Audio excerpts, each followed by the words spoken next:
Assalamualaikum everyone. Welcome back to our series of career counseling session organized by Rifa International University. Thank you so much for your feedback. We have received a very positive feedback from our youth on our previous session, and I hope you were benefited from our previous session and for the upcoming sessions as well. आज की हमारी episode उन तमाम students के लिए arrange की गई है जो अपने FSC प्री मेडिकल के एग्ज़ाम को पास आउट कर चुके हैं and now they are searching forward to select their future career pathway. And one of the most relevant and one of the most important field for those students is the field of rehabilitation and allied health sciences. We have almost all over the world we have different programs under the field of rehabilitation and allied health sciences even at the level of undergraduate.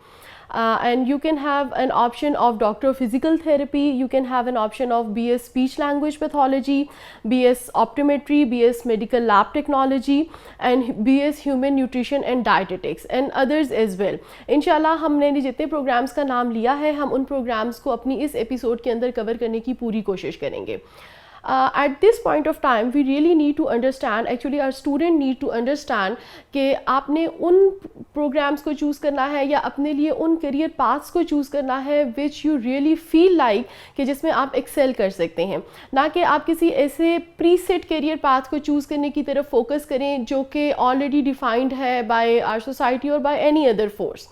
और इसी चीज़ की importance को मद्देनज़र रखते हुए I have specifically requested doctor Syed Shakilur Rahman at our program today at our this episode so that we can get 100% benefit from his teaching and research experience and from past 18 years in this particular field of rehabilitation and allied health sciences. Assalamu alaikum Dr. Saab. Thank you so much for giving us time today. I welcome you here और मैं चाहूँगी कि आप हमारे undergrad level के student को जिसने अभी FSC प्री मेडिकल का एग्ज़ाम पास आउट कर लिया है और वो फ्यूचर पाथवे डिसाइड करना चाह रहे हैं, आप उनको प्रॉपरली प्लीज़ गाइड कर दीजिए ताकि हम आपकी एक्सपीरियंस से फ़ायदा भी उठा सकें और वो स्टूडेंट भी इस चीज़ से फ़ायदा उठा सकें. अस्सलाम वालेकुम एवरीवन.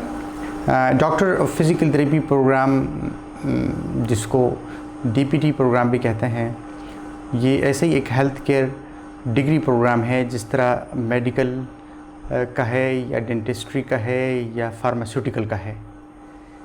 इसमें 5 इयर्स इसकी ड्यूरेशन है और ये FSC के बाद जो है स्टूडेंट इसमें एडमिशन ले सकते हैं. मिनिमम इसकी जो एलिजिबिलिटी है वो 60% है as per the requirement of Higher education Commission of Pakistan. बिल्कुल ठीक है डॉक्टर साहब. On the very basic level हमारे FSC प्री मेडिकल स्टूडेंट के लिए आप किस तरह से डॉक्टर ऑफ फिज़िकल थेरेपी को या फिजियोथेरेपी को मतलब डिफ़ाइन करना चाहेंगे ताकि उन स्टूडेंट को एक क्लियर आइडिया हो जाए कि what is physiotherapy. Physical therapy एक ऐसा फील्ड है जिसमें जो हमारा फोकस है वो डिजीज़ होती हैं जिसमें मूवमेंट जो है वो कंप्रोमाइज़ होता है. तो physical therapist movement dysfunction treat करते हैं. वो मूवमेंट जो है बाय बर्थ भी जो है वो लॉस हो सकती है, वो मूवमेंट किसी डिजीज़ की वजह से भी लॉस हो सकती है और वो मूवमेंट किसी ख़ास जो है जिस तरह स्पोर्ट्स में होता है एक्टिविटी के लिए हम एक ऊपर के लेवल पे एलीट लेवल पे भी डेवलप करते हैं. तो फिज़िकल थेरेपिस्ट असेसमेंट करते हैं और डायग्नोसिस करते हैं. और जिस तरह मेडिकल या डेंटिस्ट्री में बहुत सारे आगे स्पेशलिटीज़ होती हैं, इस तरह फ़िज़िकल थेरेपी में भी जो है इनके कई स्पेशलिटीज़ होती हैं और उन स्पेशलिटीज़ में फिर ये स्पेशलाइज्ड काम करते हैं और पेशेंट्स के कंडीशन को ये असेस करते हैं और पेशेंट कंडीशन को जो है ये डायग्नोस करते हैं. बिल्कुल डॉक्टर साहब, मैं आप ही की बात को थोड़ा सा आगे कंटिन्यू करना चाहूँगी कि आई गेस अभी तो all over the world medicine free treatment को ज़्यादा इनकरेज किया जा रहा है सो दैट जितने भी पेशेंट्स हैं उनको किसी किस्म का कोई इशू भी फेस ना करना पड़े. तो सर हम how can we identify few similarities and differences between MBBS and BDS programs और DPT. मतलब इन दोनों प्रोग्राम, मेडिकल का जो प्रोग्राम है और जो DPT का प्रोग्राम है, इसमें क्या डिफरेंसेस हैं कुछ जो हैं और क्या सिमिलैरिटीज़ हैं हमारे स्टूडेंट के लिए, अगर आप एक्सप्लेन कर सकें. जितने भी मेडिकल कंडीशंस हैं और जितने भी पोस्ट सर्जिकल कंडीशंस हैं उसमें रिहेबिलिटेशन का जो है एक इम्पॉर्टेंट रोल है और इनकी ये रिहेबिलिटेशन करते हैं। इंटेंसिव केयर में फ़िज़िकल थेरेपिस्ट काम करता है। सर्जरीज़ के बाद फ़िज़िकल थेरेपी की रिहेबिलिटेशन होती है पेशेंट्स की। इसी तरह जो है जॉइंट रिप्लेसमेंट होते हैं, उसके बाद रिहेबिलिटेशन होती है। इस तरह न्यूरोलॉजिकल डिजीज़ है, उसमें पोस्ट स्ट्रोक है या कोई जो है पार्किंसन है, उनकी रिहेबिलिटेशन होती है। तो फ़िज़िकल थेरेपी स्टूडेंट्स को हम मेडिसिन भी पढ़ाते हैं और सर्जरी भी इनको पढ़ाते हैं। तो वो सारे सब्जेक्ट्स जो एक मेडिकल ग्रेजुएट्स पढ़ता है वो सारे इनको पढ़ाते हैं ताकि इनको बेसिक नॉलेज हो, क्योंकि ये जब एक हेल्थ केयर सिस्टम में काम करेंगे तो ये उन सारी कंडीशंस के साथ जिनकी मेडिकल ट्रीटमेंट हो रही होती है उनको उसमें अपना जो रोल है या जो अपने इंटरवेंशंस हैं वो करते हैं। तो इनको वो भी सारी नॉलेज होती है और जो अपनी स्पेशलिटी की जो है वो भी एक इन डेप्थ इनको जो है बेसिक से लेके फिर जो है एडवांस लेवल तक इनको नॉलेज जो है वो दी जाती है ताकि ये एक हेल्थ केयर सिस्टम में अपना रोल जो है वो प्ले कर सके। मैं ये अंडरस्टैंड कर पाई हूँ कि टीचिंग का बहुत इम्पॉर्टेंट रोल है in the studies of physical therapy and all the programs in I understand of rehab sciences. तो what points would you like to mention जो हमारे स्टूडेंट को मद्देनज़र रखने चाहिए at the time of choosing their institute for this particular career path? This is very important question. जो higher education commission level पे हमने 5 years doctor of physical therapy के लिए करिकुलम डेवलप किया है, उसमें पाकिस्तान के जितनी भी की यूनिवर्सिटीज़ हैं उसके 25 के करीब जो है उसके मेंबर्स हैं। उस डॉक्यूमेंट में भी हमने अपनी रिकमेंडेशन दी है कि किसी भी रिहैब साइंस इंस्टीट्यूशन में जहाँ doctor of physical therapy program offer करते हैं तो उनके पास सबसे पहले तो मिनिमम 200 बेड का जनरल हॉस्पिटल होना चाहिए। इसी तरह जो है दूसरे नंबर पे उनके साथ बेसिक साइंसेस से लेके जो फिज़िकल थेरेपी के स्पेशलाइज्ड कोर्सेज़ हैं उन सब के लैब्स होने चाहिए। तीसरा जो सबसे इम्पॉर्टेंट है वो फ़ैकल्टी है, उनके पास स्पेशलाइज्ड फ़ैकल्टी होनी चाहिए कि वो फिज़िकल थेरेपी की भी डिफरेंट स्पेशलिटीज़ है वो उसमें स्पेशलाइज्ड फ़ैकल्टी हो। जैसे मस्कुलोस्केलेटल एंड मैनुअल थेरेपी है, जैसे न्यूरोलॉजिकल फ़िज़िकल थेरेपी है, जैसे cardiovascular and pulmonary physical therapy है, इस तरह स्पोर्ट्स है, पीडियाट्रिक्स है, जेरिएट्रिक्स है। तो उनकी जो फ़ैकल्टी मेंबर हैं वो उस लेवल के ट्रेन हो फिर कि ये सारा सब्जेक्ट्स जो है सारे सब्जेक्ट्स ये कवर करें। रिफा इंटरनेशनल यूनिवर्सिटी में हमारा जो इस्लामाबाद कैंपस है वहाँ पे 400 बेड जनरल हॉस्पिटल है। स्टूडेंट ट्रेनिंग जो है वो कराते हैं क्लिनिकल ट्रेनिंग। लाहौर में हमारे पास 450 बेड इत्तेफाक जनरल हॉस्पिटल है जहाँ हमारे स्टूडेंट जाके अपनी क्लिनिकल रोटेशंस करते हैं। बिल्कुल ठीक है। अच्छा सर, हम लोगों ने इस चीज़ को भी डिस्कस कर लिया कि इंस्टीट्यूट को भी बहुत केयरफुली चूज़ करना चाहिए, लेकिन हमारा ग्रेजुएट हमेशा इस चीज़ के ऊपर बहुत ज़्यादा फोकस्ड होता है even at the time of taking admissions कि वो ये जानना चाहता है कि इस प्रोग्राम का या इस पर्टिकुलर फील्ड का क्या मेजर स्कोप है, आइदर इंटरनेशनली आइदर नेशनली। तो अगर आप वो जो मेजर स्कोप है इस डिग्री का, जो इम्पोर्टेंस है, वो थोड़ा सा स्टूडेंट को उस हवाले से गाइड कर सकें। जो फिज़िकल थेरेपी प्रोफेशन है उसका विद इन द कंट्री भी रोल है, स्कोप है, और आउटसाइड द कंट्री भी स्कोप है। विद इन द कंट्री भी अब जैसे हेल्थ केयर सिस्टम में हम डेवलपमेंट हो रही है तो रिहेबिलिटेशन की इम्पोर्टेंस बढ़ रही है। तो जो मुख्तलिफ हॉस्पिटल्स हैं उसमें फ़िज़िकल थेरेपी से रिलेटेड जो है गवर्नमेंट लेवल पे भी और देन प्राइवेट सेक्टर के भी जॉब्स जो है वो बढ़ रही हैं। और बहुत फ्रिक्वेंटली हमारे फिज़िकल थेरेपिस्ट यूएस जाते रहे और वहाँ लाइसेंस पास करके जो है वो प्रैक्टिस करते हैं। अभी भी जैसे ये लाइन एंड सिचुएशन पूरी दुनिया में बनी है तो उसके बाद कुछ मुश्किल हुआ है, लेकिन अब भी हमारे प्रोफेशनल जाते हैं और वहाँ पे लाइसेंस पास करके प्रैक्टिस करते हैं और अच्छी अर्निंग करते हैं। इसी तरह जो है कैनेडियन इमिग्रेशन के लिए जो है टॉप प्रोफेशन में से हैं फ़िज़िकल थेरेपी, और बहुत सारे हमारे प्रोफेशनल जो है वो अपनी पूरी फैमिलीज़ के साथ जो है कनाडा शिफ्ट हुए हैं और वहाँ भी लाइसेंस एग्ज़ाम है, वो लाइसेंस एग्ज़ाम पास करके फिर वहाँ प्रैक्टिस भी करते हैं। ऑस्ट्रेलिया में कुछ लोग गए हैं, उनके 3 लेवल एग्ज़ाम के होते हैं, वो वहाँ भी लाइसेंस पास करके लोग जो हैं वो प्रैक्टिस करते हैं। इस तरह यूके में हमारे काफ़ी प्रोफेशनल्स हैं जो वहाँ प्रैक्टिस करते हैं। तो locally as well as internationally ये जो है एक अच्छा फील्ड है और इसका एक अच्छा स्कोप ऑफ प्रैक्टिस है और एक अच्छी जॉब अपॉर्चुनिटी है। Sir, since our graduate will be called Doctor of Physical Therapy after their 5 years of studies, तो आप थोड़ा सा डॉक्टर और पेशेंट के रिलेशन को एक्सप्लेन कर सकेंगे? What will be their role in patients management और किस तरह से इनका पेशेंट के साथ ट्रीटमेंट होता है फिजियोथेरेपिस्ट का? बहुत अच्छा सवाल आपने पूछा है। फिज़िकल थेरेपिस्ट के पास पेशेंट आते हैं जी, सबसे पहले उनसे हिस्ट्री लेते हैं, फिर उनका डायग्नोसिस करते हैं, फिर जो ट्रीटमेंट है उसके कई कंपोनेंट हो सकते हैं। एक कंपोनेंट तो वो होता है कि जिसमें ये मॉडलिटी यूज़ करते हैं, जैसे पेन मैनेजमेंट के लिए इक्विपमेंट है वो यूज़ करते हैं। इसी तरह जो है कोई नर्व मसल है कमज़ोर है तो वीकनेस हो गई है जैसे स्ट्रोक के बाद, तो स्टिमुलेटर यूज़ करते हैं। फिर जो है ये अल्ट्रासाउंड यूज़ करते हैं मसल्स की जो है वो इन्फ्लेमेशन कम करने के लिए, स्वेलिंग कम करने के लिए, जॉइंट डिफ्यूजन मैनेज करने के लिए। इसके अलावा जो है मुख्तलिफ़ किस्म के करंट्स यूज़ करते हैं ये पेशेंट की रिहेबिलिटेशन में। फिर मैकेनिकल ट्रीटमेंट होते हैं, ये ट्रैक्शन मशीन होते हैं, इक्विपमेंट होते हैं, उनके साथ यूज़ करते हैं। तो एक तो वो कंपोनेंट है जो इक्विपमेंट ये अप्लाई करते हैं। दूसरा कंपोनेंट ये है कि जी अंडर सुपरविजन एक्सरसाइज कराते हैं।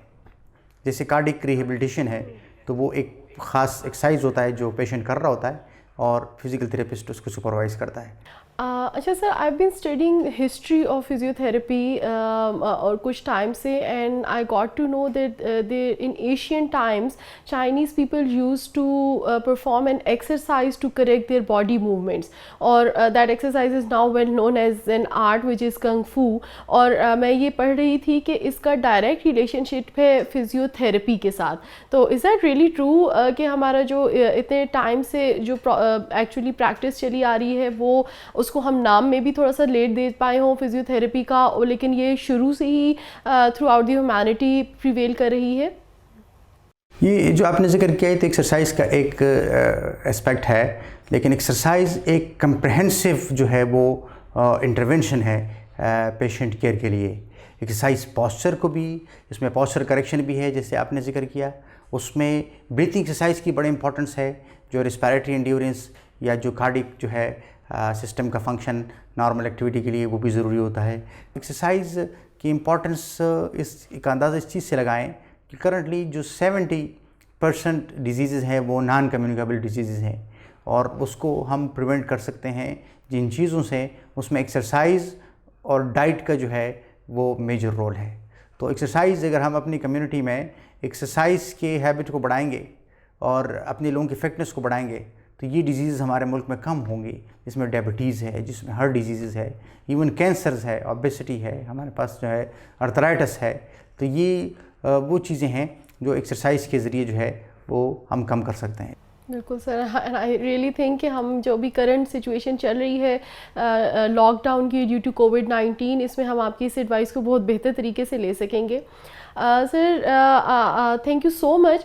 हमारी केस के जितने भी डॉक्टर ऑफ फिज़िकल थेरेपी से रिलेटेड क्वेश्चन थे और हमारे जो स्टूडेंट्स हैं उन वो इससे 100% बेनिफिट ले सके होंगे। देयर आर अदर प्रोग्राम्स, जैसे कि स्टार्ट में भी मैं मेंशन कर रही थी कि rehabilitation sciences is such a vast field that it encompasses a lot of programs in it, and few of them are currently in Pakistan, and alhamdulillah Rifa University is offering those programs. So one of the program is BS Speech Language Pathology, और इसका भी मैं कुछ थोड़ा सा origin भी पढ़ रही थी और इसकी नीट पढ़ रही थी। तो it is a very versatile program. आप इस हवाले से थोड़ा सा स्टूडेंट्स को गाइड कर सकेंगे कि what is BS Speech Language Pathology? जिस तरह हमने पहले डिस्कशन की कि जो फिज़िकल थेरेपिस्ट है वो मूवमेंट डिसफंक्शन को ट्रीट करता है और वो जो मूवमेंट से रिलेटेड डिसेबिलिटीज़ होती है उसको मैनेज करता है। इसी तरह जो स्पीच लैंग्वेज पैथोलॉजिस्ट होते हैं वो स्पीच से रिलेटेड जो डिसेबिलिटीज़ हैं वो बाय बर्थ भी हो सकती हैं, वो किसी बाद में भी जो है किसी डिजीज़ प्रोसेस के साथ हो सकती हैं। जैसे आपने नोट किया होगा किसी मरीज़ को जो है वो फालज हो जाए तो वो फिर उसके बोलने की जो कैपेबिलिटी है वो कंप्रोमाइज़ हो जाती है। इसी तरह जो है ये आपने छोटे बच्चे देखे होंगे जो सेरेब्रल पाल्सी के साथ या किसी और जो है बीमारी के साथ वो जेनेटिक डिजीज़ उसको होती है तो उनकी स्पीच जो है वो अफेक्ट होती है। तो ये सारी जो डिसेबिलिटीज़ हैं ये स्पीच लैंग्वेज पैथोलॉजिस्ट ट्रीट करता है। ये भी एक क्लिनिकल डिग्री है और ये भी पेशेंट्स की असेसमेंट करते हैं और पेशेंट की जो है वो मैनेजमेंट करते हैं और पूरा एक प्लान जो है वो बनाते हैं और इसका ही बहुत स्कोप है। हमने रिफा में फर्स्ट टाइम 2010 में एक MS program speech language pathology में शुरू किया, और अब जो है हमने इसमें 4 ईयर BS प्रोग्राम भी शुरू किया है, जो लाहौर कैंपस में भी है और इस्लामाबाद कैंपस में भी है। Sir, there is another emerging field in rehabilitation and allied health sciences, और बच्चे बहुत ज़्यादा उसके बारे में सवाल भी करते हैं और उसके बारे में अपने फ्यूचर स्कोप को भी देखते हैं, which is BS Human Nutrition and Dietetics. तो what do students study in this particular program? Diet and nutrition, जिस तरह अभी बात आपसे हमें डिस्कशन चल रही है कि नॉन कम्युनिकेबल डिजीज़ जो हैं उसमें डाइट का बड़ा रोल है।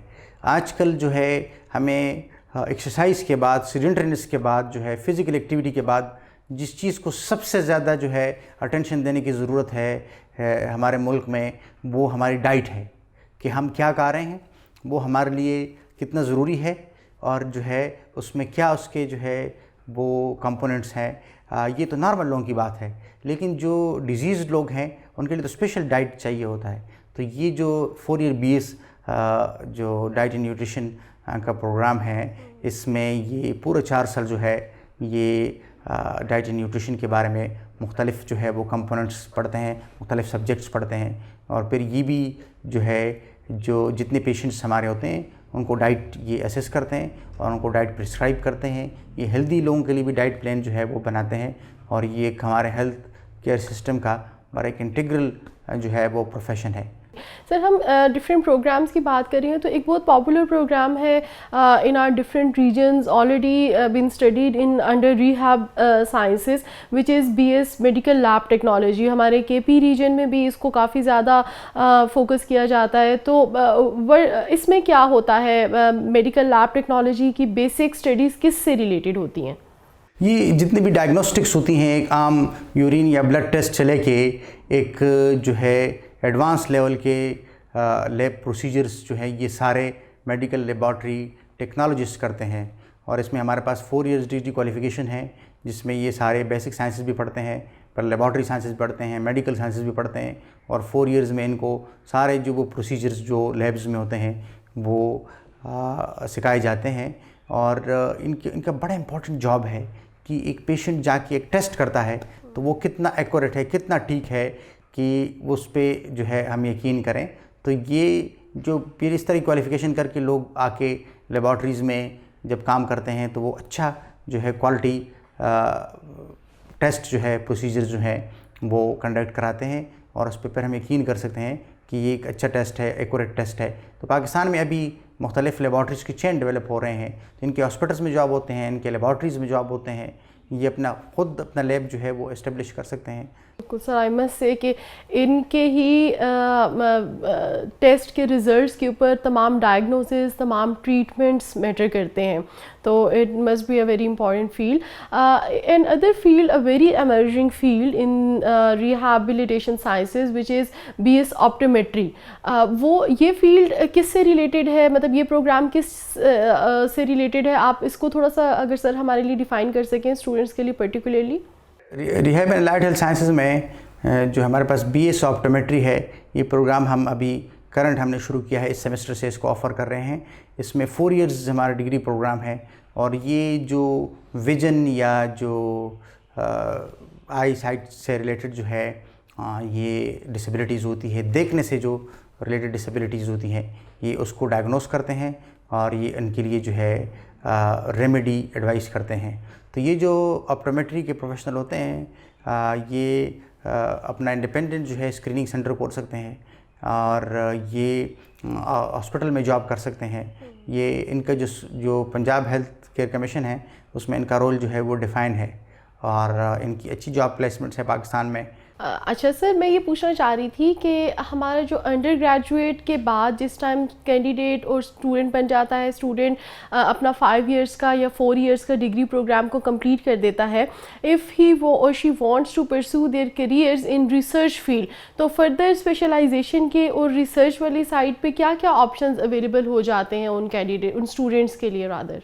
अब हमारा जो MS फिज़िकल थेरेपी प्रोग्राम है उसमें 6 स्पेशलाइजेशन होती है, जिसमें ऑर्थोपेडिक मैनुअल फिज़िकल थेरेपी है, न्यूरोलॉजिकल फिजिकल थेरेपी है, cardiovascular and pulmonary physical therapy है, स्पोर्ट्स फिजिकल थेरेपी है, वुमेन हेल्थ फिजिकल थेरेपी है, और अभी रिसेंटली हमने पीडियाट्रिक फिजिकल थेरेपी में जो है स्पेशलाइजेशन शुरू की है with in MS physical therapy programme.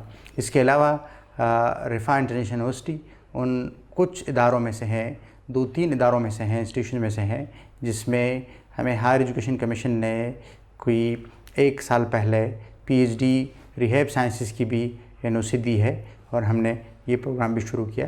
तो हमारे PhD प्रोग्राम भी हम ऑफ़र करते हैं।